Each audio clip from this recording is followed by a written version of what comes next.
कल शाम यानी 10 अप्रैल को भोजपुरी फिल्मों के सुपरस्टार पवन सिंह के एक ट्वीट से बिहार की राजनीति में बवाल मच गया।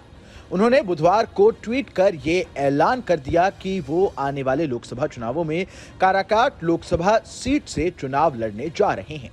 इस ट्वीट के बाद से राज्य में सियासी पारा चरम पर है। बंगाल की आसनसोल सीट से भारतीय जनता पार्टी का टिकट लौटाने के बाद पवन सिंह के इस ऐलान ने एनडीए के बेड़े में खलबली मचा दी है। पवन सिंह के चुनाव लड़ने के ऐलान के बाद एनडीए से काराकाट लोकसभा के प्रत्याशी पूर्व केंद्रीय मंत्री एवं राष्ट्रीय लोक मोर्चा के सुप्रीमो उपेंद्र कुशवाहा की मुश्किलें बढ़ती नजर आ रही हैं।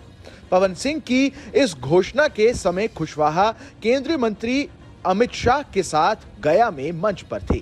बुधवार रात रोहतास लौटे तो मीडिया से बात की, लेकिन पवन सिंह के सवाल को ही विषय से बाहर बता दिया। काराकाट लोकसभा सीट से चुनाव मैदान में इंडिया गठबंधन से राजाराम सिंह उम्मीदवार हैं। उपेंद्र कुशवाहा की सीधी टक्कर राजाराम सिंह से मानी जा रही थी, लेकिन पवन सिंह के काराकाट से चुनाव लड़ने के ऐलान के बाद ये लड़ाई अब त्रिकोणीय होती दिख रही है। ऐसे में पवन सिंह के चुनाव लड़ने के ऐलान पर उपेंद्र कुशवाहा से जब सवाल पूछा गया तो उन्होंने कहा कि साइंस के स्टूडेंट से कॉमर्स का सवाल पूछ रहे हैं। उपेंद्र कुशवाहा गोल मटोल जवाब देकर सवाल से बचते हुए दिखे।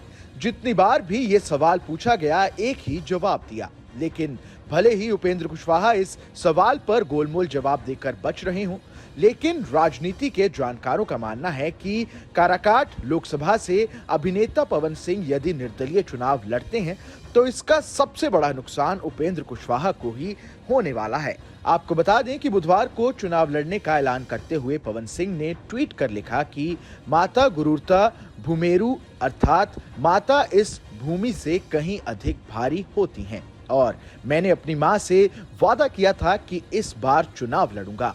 मैंने तय किया है कि मैं 2024 का लोकसभा चुनाव बिहार की काराकाट से लड़ूंगा। जय माता दी। इससे पहले पवन सिंह को बीजेपी ने आसनसोल से टिकट दिया था। हालांकि उन्होंने अपना टिकट पार्टी को लौटा दिया था। इसका मतलब काराकाट से उन्हें निर्दलीय चुनाव मैदान में उतरना होगा।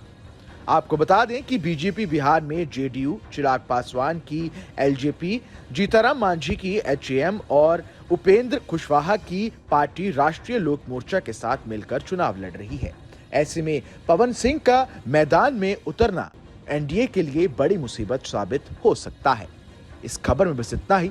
ये खबर आपको कैसी लगी हमें कमेंट कर जरूर बताएं। देश दुनिया की तमाम बड़ी खबरों के लिए देखते रहें न्यूज नेशन का डिजिटल प्लेटफॉर्म।